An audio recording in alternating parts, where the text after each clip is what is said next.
Hello दोस्तों, कैसे हैं आप सभी। मैं हूं डॉक्टर आसिफ और आप अपने चैनल फार्मेडी बाई डॉक्टर आसिफ पे, जहां आपको फार्मा रिगार्डिंग सारे अपडेट टाइम टू टाइम मिलते हैं। तो जैसे कि हमने पिछले वीडियो में कई बार जो वीडियो हमने बनाया उसमें हमने बात की है कि डी फार्म क्या है, एलिजिबिलिटी क्या है, सिलेबस क्या है, क्राइटेरिया क्या है, एडमिशन कैसे मिलते हैं, इन सभी चीज़ों से रिगार्डिंग हमने बात कर ली है।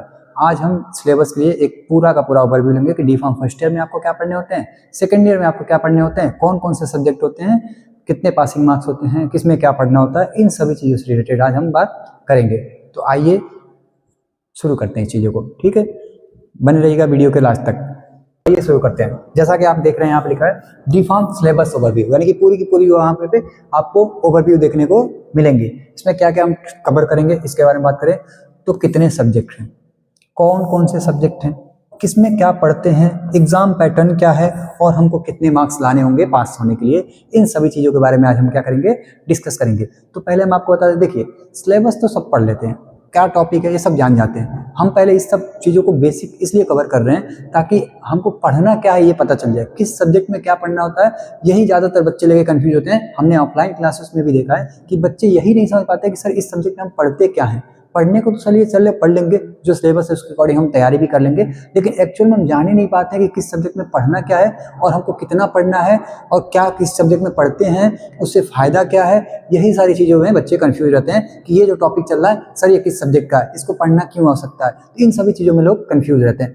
तो हम काफ़ी सारे बच्चों के ऐसे डाउट देखे हैं, इसीलिए हम पहले बेसिक चीज़ों को कवर कर ले रहे हैं कि आपको एडमिशन कैसे मिलती है, सिलेबस कैसे डिज़ाइन किया गया है, कौन उसको देख रेख करता है और उसको कैसे आपको पढ़ना होता है, किस सब्जेक्ट में क्या पढ़ते हैं। इन सभी चीज़ों को अगर आप बेहतर तरीके से जान जाएंगे तो उसके आगे पढ़ाई करना आपके लिए और ही आसान हो जाएगा। तो इसीलिए पहले हम आपको ये बेसिक सारे वीडियोस बना के आपको एक माध्यम से हम आपको बताना चाहते हैं कि पहले आप समझ जाइए कि एक्चुअल में डी फार्म में पढ़ना क्या होता है, फिर तो पढ़ाई शुरू कर देंगे, ठीक है। तो वीडियो को अंत तक बने रहिए, देखेंगे। तो ये है आपका क्या क्या पढ़ना है इसके बारे में। नेक्स्ट हम आते हैं आगे, बात करते हैं। तो आज हम क्या क्या जानेंगे बच्चों कि फर्स्ट ईयर में क्या क्या पढ़ना होता है, सेकंड ईयर में क्या क्या पढ़ना होता है, ये एजुकेशन रेगुलेशन 2020 क्या है। तो देखिए ई और आर, ई आर जो लिखा है ना, ये ई आर, इसका मतलब होता है एजुकेशन रेगुलेशन। एजुकेशन का मतलब जानते ही आप, रेगुलेशन यानी कि उसको फ्रेम करना। तो एजुकेशन रेगुलेशन 2020, ये 2020 मतलब 2020 की बात हो रही है, ठीक है। तो एजुकेशन रेगुलेशन 2020 यानी कि पीसीआई जो है वो हमारे सिलेबस को बनाता है। तो जो 2020 में जो सिलेबस बना था, वही आज भी डी फार्म में पढ़ाया जाता है। तो हमारा जो सिलेबस का फ्रेमवर्क है वो 2020 में किया गया था, वही सिलेबस आगे कंटिन्यू किया जा रहा है। तो वही लिखा था, आप अगर अपने सिलेबस के जो सब्जेक्ट है उसके कोड देखेंगे तो उसी से रिलेटेड रखा रहेगा। ER2011T करके लिखा होता है, यानी कि education regulation 20 first year first subject, T for theory, ऐसे करके आपका सिलेबस बनाया गया रहता है। तो ये ER एजुकेशन रेगुलेशन पीसीआई के द्वारा बनाया गया है कि आपके क्या कहते हैं, सिलेबस को फ्रेम किया गया है कि किस सिलेबस को आपको पढ़ाना है, किस सब्जेक्ट को आपको पढ़ना है, कौन कौन से उसमें सब्जेक्ट दिए रहेंगे, कौन कौन से टॉपिक दिए रहेंगे, कैसे कैसे नंबरिंग की जाएगी, इन सभी चीज़ों को कौन देखता है, पीसीआई का फुल फॉर्म बता दें बच्चों आपको, तो क्या है पीसीआई का फुल फॉर्म अगर हम बताएं तो PCI pharmacy council of India होता है, ठीक है, जो हमारे सारे सब्जेक्ट की देख रेख करती है। नेक्स्ट हम बात कर लेते हैं आज, पहले ये बात हम लगभग डिस्कस कर ही चुके हैं कि डिप्लोमा क्या होता है। ये 2 इयर्स का क्या होता है, कोर्स होता है, इसको कहते हैं डिप्लोमा इन फार्मेसी या डी फार्म, ठीक है। रेगुलेटेड बाय कौन, अभी जो हमने आपको बताया पीसीआई यानी कि फार्मेसी काउंसिल ऑफ इंडिया। इस सब्जेक्ट को कौन रेगुलेट करता है, इस पूरे कोर्स को कौन रेगुलेट करता है, तो फार्मेसी काउंसिल ऑफ इंडिया इसको क्या करती है, रेगुलेट करती है। सिलेबस भी किसने बनाया है, तो पीसीआई ने, फार्मेसी काउंसिल ऑफ इंडिया ने। वही यहाँ पे लिखा है कि ER यानी एजुकेशन रेगुलेशन 2020, जो करंट सिलेबस आपका चल रहा है डिप्लोमा में वो है एजुकेशन रेगुलेशन 2020, यानी कि यही आपका सबसे लेटेस्ट सब्जेक्ट है, यही आपको डिप्लोमा में इसी सब्जेक्ट के आधार पे आपको क्या करना होता है, पढ़ाई करनी होती है, ठीक है। नेक्स्ट अभी हम बात करेंगे कि फर्स्ट ईयर में कौन कौन से सब्जेक्ट्स हैं। तो फर्स्ट ईयर में देखिए पहला जो सब्जेक्ट है आपका वो है फार्मास्यूटिक्स, यानी कि देखिए नाम के आगे क्या लगा है कि फार्मा, नाम का क्या लगा है, फार्मा, ठीक है, नाम क्या क्या लगा है, फार्मा। और हमने आपको बता दिया है कि फार्मा का मतलब होता है क्या, ड्रग, ड्रग यानी कि मेडिसिन यानी कि दवा। तो जहां भी ये फार्मा शब्द लिखा रहा है उसको क्या कहेंगे, दवा। तो ये फार्मा शब्द लगा है यानी कि आप समझेंगे कि दवा से रिलेटेड इसमें बातें होंगी। तो इसमें हमको क्या पढ़ना होता है, तो फार्मास्यूटिक्स एक आपका पहला सब्जेक्ट होता है फर्स्ट ईयर में। इसमें हमको क्या पढ़ना होता है कि दवाइयों के बारे में, जैसे उसमें बनाने के लिए क्या क्या विधियां हैं, कैसे दवाई बनेगी, यानी कि मान के चलिए इंडस्ट्रियल लेवल का इंडस्ट्रियल ओरिएंटेड सब्जेक्ट है। उसमें दवाई को सीखते हैं कैसे बनाएंगे, उसमें मशीनें कौन सी लगेंगी, उसको पैक कैसे करेंगे, उसकी क्वालिटी कैसे चेक करेंगे, उसके कंट्रोल कैसे होंगे, मतलब उसके सेफ्टी मेजर्स क्या लेने होंगे, उसकी दवाइयों की चेकिंग कैसे करेंगे, दवाई हमारी प्रॉपर तरीके से बनी है कि नहीं, प्रॉपर तरीके से पैक हुआ है कि नहीं। लेवलिंग के बारे में इसमें जानते हैं, डोसेज फॉर्म के बारे में जानते हैं, डोसेज फॉर्म के कैलकुलेशन के बारे में जानते हैं। डोसेज फॉर्म आप कह सकते हैं कि tablet, capsule, syrup, emulsion, suspension, ये सारे के सारे अलग अलग प्रकार के डोसेस फॉर्म है। तो इन सभी डोसेस फॉर्म के बारे में डिटेल में पढ़ते हैं कि अगर टैबलेट बनाना तो कैसे बनेगा, उसमें कौन कौन से मटेरियल लगेंगे, कौन कौन से सामान लगेंगे, उसको बनाने में कौन कौन से एक्सिपिएंट लगेंगे, और उसको क्या कहते हैं चेकिंग करने के लिए हमको कौन कौन से टेस्ट परफॉर्म करने पड़ेंगे कि हम चेक कर पाएंगे कि हमारा टैबलेट सही तरीके से बना है कि नहीं, कैप्सूल सही तरीके से बना है कि नहीं।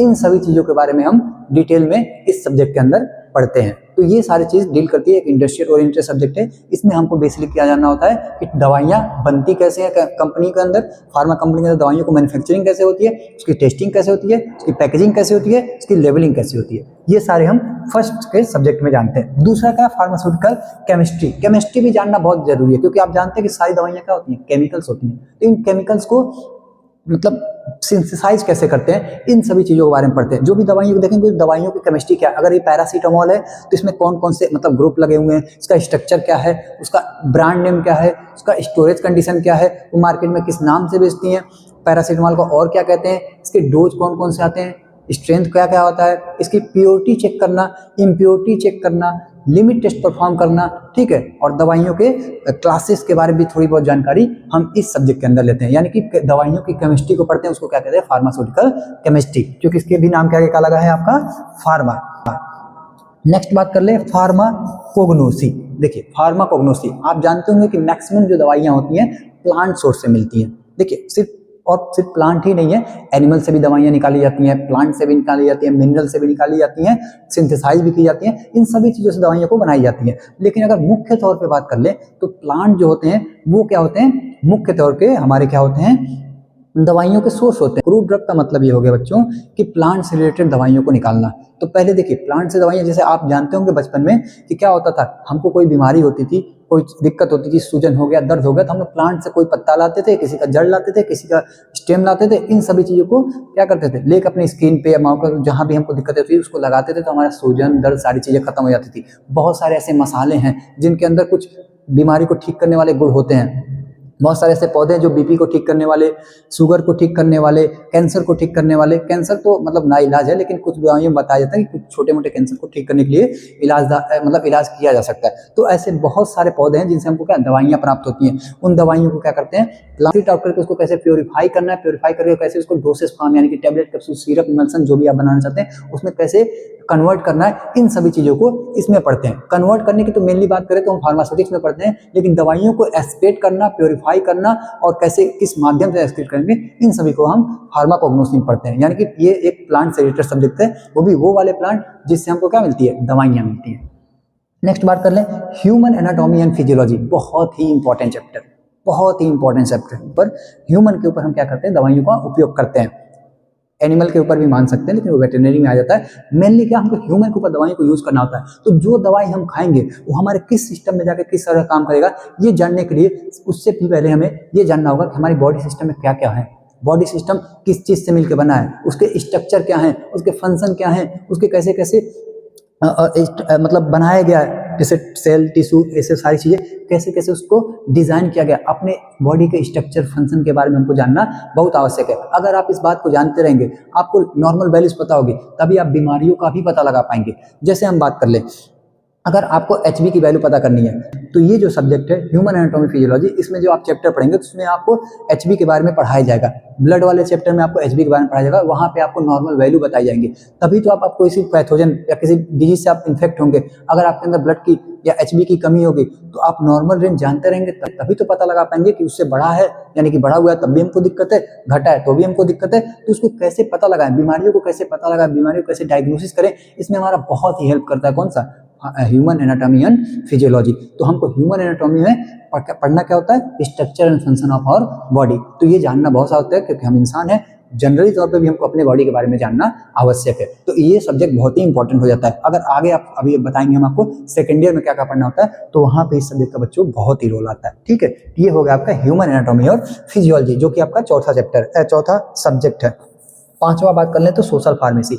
आप जो भी पढ़ाई की है उससे समाज में आपका क्या रोल है, समाज में आपका क्या दायित्व है। आप फार्मेसी कर लिए, आप मतलब अपने कम्युनिटी में क्या आप उसमें हेल्प कर सकते हैं, इन सभी चीज़ों से रिलेटेड इसमें आपको जानना होता है। हेल्थ के बारे में, हाइजीन के बारे में, अपने सारी बीमारियों से बचने के तरीके के कौन कौन से मतलब तरीके हैं जिससे हम बीमार पड़ने से बच जाएं, फैमिली प्लानिंग, इन सभी चीज़ों से रिलेटेड इस सब्जेक्ट में पढ़ते हैं। तो यानी कि role of pharmacist in public या कम्युनिटी हेल्थ, और NHP यानी कि नेशनल हेल्थ पॉलिसी, इन सभी चीज़ों में भी इम्यूनाइजेशन हो गया, वैक्सीनेशन हो गया, इन सभी चीज़ों में आपका क्या रोल होता है, इन सभी से रिलेटेड इस सब्जेक्ट में हम पढ़ते हैं। तो ये टोटल आपके कितने 5 सब्जेक्ट हैं जो कि फर्स्ट ईयर में, इन सारे सब्जेक्ट को आपको फर्स्ट ईयर के अंदर पढ़ना होता है। नेक्स्ट बात कर लेंगे हम कि सेकेंड ईयर में आपके कौन कौन से सब्जेक्ट पढ़ने होते हैं। तो सेकेंड ईयर में देखेंगे तो सेकेंड ईयर में आपके 6 सब्जेक्ट हैं, एक और है इन्वायरमेंटल साइंस, लेकिन बेसिक तौर पे बात करें तो यहाँ 6 सब्जेक्ट हमको आपको पढ़ना होता है। तो देखिए पहला जो है क्या है, फार्माकोलॉजी। ये इंपॉर्टेंट हो जाता है, क्यों?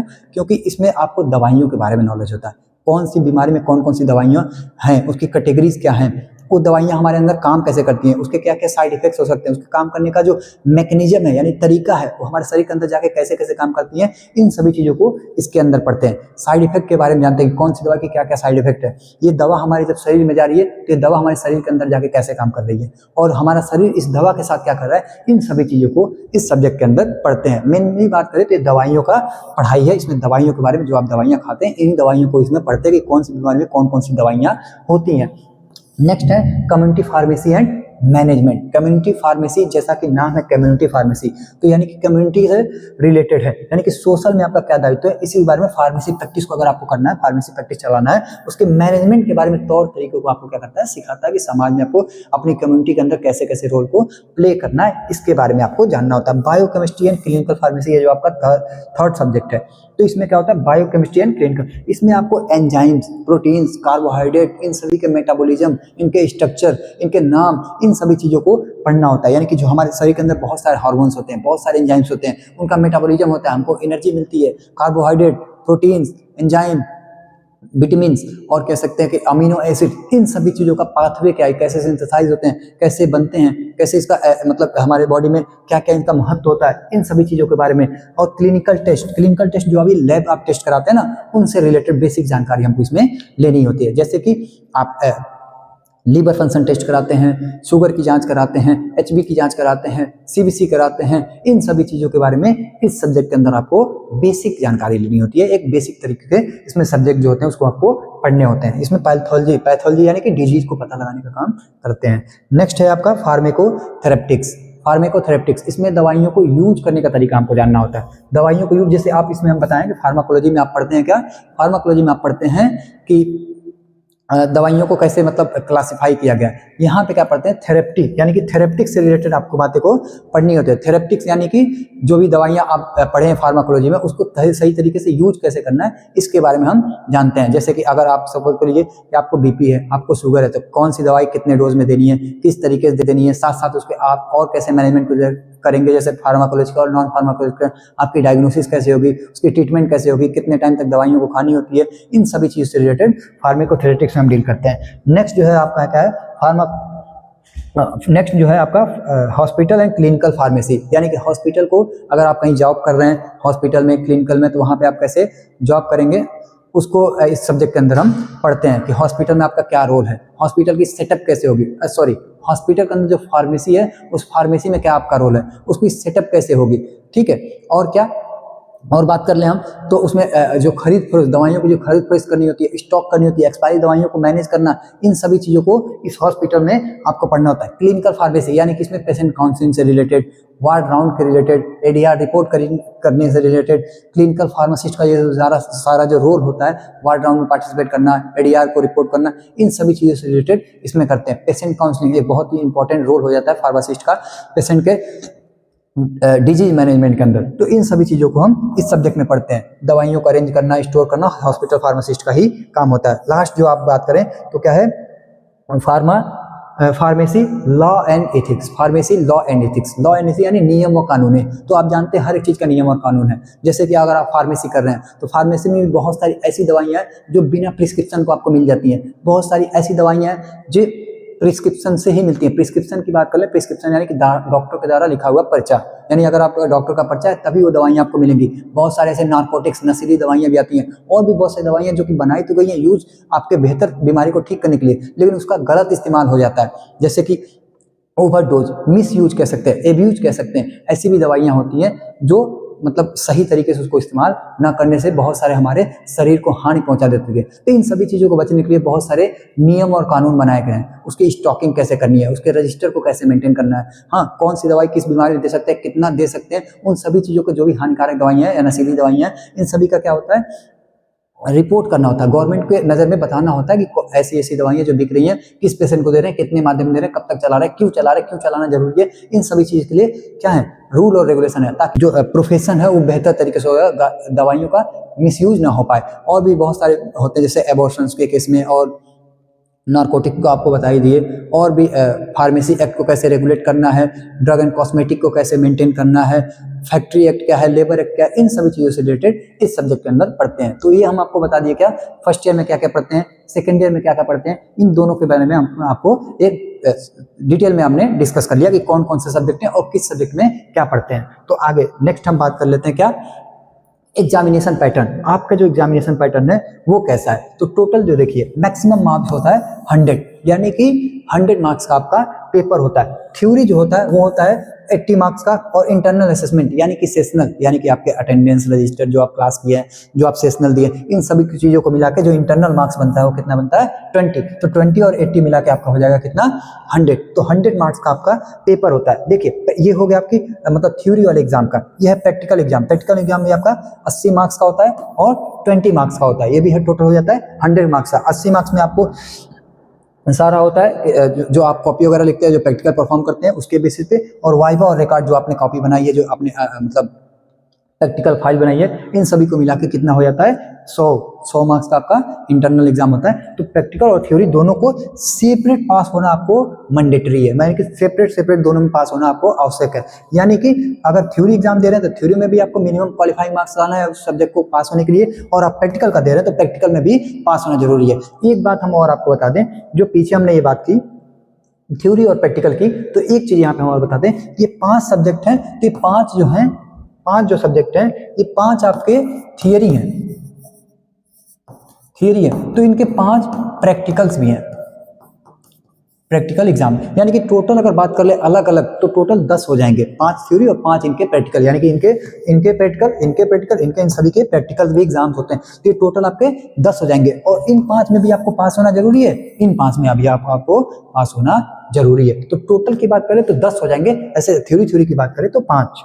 ऐसे ही सेकेंड ईयर की बात करें, ये जो सेकेंड ईयर में, तो आपको यहाँ पे 6 सब्जेक्ट बताए हैं, तो इनमें से 6 थ्योरी हैं, 5 प्रैक्टिकल भी होते हैं। ये लॉ एंड एथिक्स का प्रैक्टिकल नहीं होता, बाकी 5 जो सब्जेक्ट हैं इन सभी के प्रैक्टिकल भी होते हैं। तो यहाँ पे अगर बात करें तो 11, 5 प्रैक्टिकल और 6 थ्योरी, तो टोटल 11 सब्जेक्ट हो जाते हैं। इन सभी को आपको पास होना जरूरी है। तो वही बात यहाँ पे आपका लिखा हुआ है कि थ्योरी और प्रैक्टिकल में दोनों में सेपरेटली पास होना आपको आवश्यक है, यानी कि थ्योरी में भी पास होना जरूरी है, प्रैक्टिकल में भी पास होना जरूरी है। यही बात यहाँ पे लिखी है। अब रिटन एग्जाम, रिटन एग्जाम, तो रिटन एग्जाम में कैसे कैसे होते हैं, तो देखिए आपको 3 प्रकार के क्वेश्चंस आते हैं। एक होता है लॉन्ग आंसर, एक होता है, ये थ्योरी की बात हम कर रहे हैं, तो एक होता है लॉन्ग आंसर, एक होता है short MCQ fill in the blanks, और ट्रू फॉल्स इकट्ठा मिला के आ जाता है।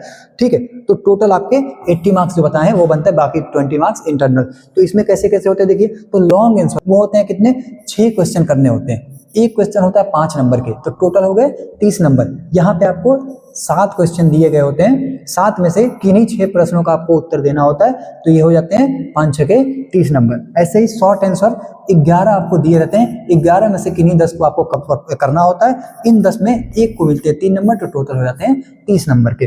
Fill in the blanks, true false और क्या कहते हैं एमसीक्यूज मिला के 20 मार्क्स के आते हैं। तो ये बहुत बड़ा रोल प्ले करता है आपको एग्जाम में पास कराने के लिए, क्योंकि अभी हम नेक्स्ट लेवल में यही डिस्कस करेंगे कि पासिंग मार्क्स कितने हैं।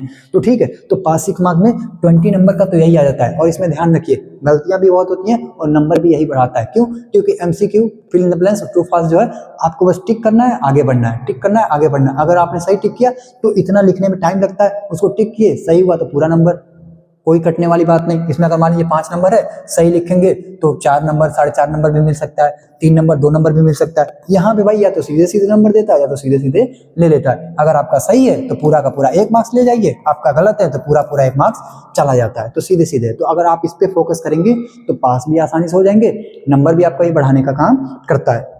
ये टोटल 80 मार्क्स हो गए, बाकी 20 नंबर आपके सेशनल के टोटल ये जोड़ लिया जाता है। हाँ, ये हो गए पासिंग क्राइटेरिया। पास होने के लिए प्रत्येक सब्जेक्ट में आपको पास होने के लिए क्या करना होता है? तो मिनिमम 40% मार्क्स, 40% यानी कि टोटल 100 नंबर का क्वेश्चन है भाई, तो 40% यानी कि 40 मार्क्स, टोटल 40 मार्क्स यानी कि 40 नंबर आपको मिनिमम पाना होता है एग्जाम को क्वालिफाई करने के लिए। अगर आप चाहते हैं बैक ना आए तो प्रत्येक सब्जेक्ट में आपको कितना नंबर लाना होता है? 40 नंबर यानी कि 40% मार्क्स, इंक्लूडिंग इंटरनल मार्क्स यानी कि सेशनल मार्क्स को जोड़ के। याद रखें, अगर 20 नंबर आपका था कॉलेज का और 80 नंबर था बाहर का पेपर का, तो टोटल मिला के 100 नंबर होता। तो यहाँ का नंबर और यहाँ का नंबर टोटल मिला के 100 में से आपको 40 नंबर पाना है प्रत्येक सब्जेक्ट में पास होने के लिए। ठीक है, theory and practical must be passed separately, यानी कि वही वाली बात जो हमने आपको पहले बताया कि थ्योरी में भी पास होना आवश्यक है और प्रैक्टिकल में भी पास होना आपको आवश्यक है। Internal assessment marks are compulsory, यही वाली बात करें, इंटरनल मार्क्स जो है ये भी आपके लिए क्या है? कंपलसरी है, यानी कि टोटल जोड़ के आप 40% लाते हैं। अगर यहाँ पे एक और हम बात कर लेते हैं, एक यहाँ हमने बताया कि टोटल जो है आपके 40 मार्क्स हैं। हाँ, तो अगर फर्स्ट ईयर में 5 सब्जेक्ट हैं बच्चों, कितने हैं? 5 सब्जेक्ट है थ्योरी की और 5 हैं प्रैक्टिकल की, तो टोटल ये 10 सब्जेक्ट बन जाते हैं। तो प्रत्येक सब्जेक्ट की बात करें तो सब में 40 मार्क्स लाना जरूरी है, यानी कि पांचों के पांचों सब्जेक्ट में आपको मिनिमम 40 मार्क्स लाना आवश्यक है एग्जाम को पास करने के लिए। आई बात समझ में? 40%। हाँ, तो ये हो गया। तो अब देखिए एक बात और, बैक की बात, हर सब्जेक्ट की बैक की नहीं, टोटल ओवरऑल की बात कर रहे हैं। तो अगर ये 5 सब्जेक्ट है ना, 5 थ्योरी को लेकर चल देते हैं, तो अगर 5 सब्जेक्ट हैं तो पांचों सब्जेक्ट में आपको 40% तो लाना है, ये बात हम बता दिए। लेकिन इन 5 सब्जेक्ट में सपोज करिए आप 3 सब्जेक्ट में तो पा गए, पासिंग मार्क्स पा गए, तो आप सेकेंड ईयर में प्रमोट हो जाएंगे। 2 आपके बैक रह जाएंगे, वो आप सेकेंड ईयर के साथ साथ दे सकते हैं। तो आप सेकेंड ईयर में चले तो जाएंगे, लेकिन 2 में बैक है, अगर आप 40 नंबर से कम पाए हैं तो ठीक है, तो आप सेकेंड ईयर में चले जाएंगे, 3 सब्जेक्ट में पास होकर प्रमोट हो जाएंगे, लेकिन आपको बैक पेपर देना पड़ेगा। ये हो गया आपका मतलब फर्स्ट ईयर का। सेम अगर इसमें 3 सब्जेक्ट में आप फेल हो गए, 3 सब्जेक्ट में आप फेल हो गए, यानी कि पासिंग नंबर क्राइटेरिया जो उसको आप नहीं निकाल पाए, 2 ही सब्जेक्ट में पास हुए, तो आप फर्स्ट ईयर में ही रह जाएंगे, फर्स्ट ईयर में ही रह जाएंगे, आपको सेकंड ईयर में जाने का मौका नहीं मिलेगा। आपको दोबारा से फर्स्ट ईयर पढ़ना होगा। ये है फर्स्ट ईयर का। सेकंड ईयर की बात कर लें तो टोटल 6 सब्जेक्ट हैं और 5 प्रैक्टिकल है, सब में आपको अलग अलग पास होना है। तो अगर आप सेकंड ईयर में अगर 3 सब्जेक्ट में पास हो गए, 3 सब्जेक्ट में पास हो गए, तो भी आपको अगले साल बैक देना पड़ेगा, या तो स्पेशल बैक आपको देना पड़ेगा। लेकिन अगर 3 सब्जेक्ट से कम यानी कि 2 सब्जेक्ट में भी पास हो पाए, 4 सब्जेक्ट में आप फेल हो गए, तो 50% से अगर ज़्यादा में फेल हो गए, आपका 40 नंबर नहीं आ पाया, तो आपको सेकेंड ईयर दोबारा से रिपीट करना पड़ेगा। और अगर आप 3 सब्जेक्ट में पास हो गए हैं, 3 सब्जेक्ट में फेल हैं, थ्योरी की बात हम कर रहे हैं, 3 सब्जेक्ट में पास है, 3 सब्जेक्ट में फेल है, तो आपको मतलब स्पेशल बैक भर के दोबारा से उसको एग्जाम को दे सकते हैं। और साथ साथ अगर आपका फर्स्ट ईयर में भी बैक है तो इसको भी आपको साथ साथ में क्लियर करना होगा। आई होप आपको जानकारी अच्छी लगी होगी, आप सारी चीज़ों को समझ गए होंगे। अगर कुछ भी डाउट हो तो आप वीडियो में कमेंट करके एक बार हमसे पूछ सकते हैं, बता सकते हैं, अपनी चीज़ों को डिस्कस कर सकते हैं। तो आई होप कि आप अभी तक जितनी भी चीज़ें हमने बताई आपको अच्छे से समझ में आई होगी। ठीक है, तो आज के लिए इतना काफ़ी है, फिर मिलते हैं नेक्स्ट वीडियो में। और आप जरूर ये बात कमेंट करके बताएं कि नेक्स्ट हम किस सब्जेक्ट से पढ़ाई अपना स्टार्ट करें। तो कल से हम लोग बच्चों मतलब अपने चैप्टर को कंप्लीट कर लिए, मतलब सारी बेसिक जानकारी हम आपको दे चुके हैं। कल से जो हम अपने सब्जेक्ट पे ऊपर बेसिस पे बात करेंगे, तो आप कमेंट करके बताइए कि कौन सा सब्जेक्ट आप सबसे पहले पढ़ना चाहते हैं, फिर वहीं से हम पढ़ाई को स्टार्ट करेंगे। ठीक है बच्चों, बाकी लाइक करना ना भूलें, कमेंट करना ना भूलें। वीडियो पसंद आए तो सब्सक्राइब जरूर करें और कमेंट करके हमें बताएं कि हमारी वीडियो आपको कैसी लगी।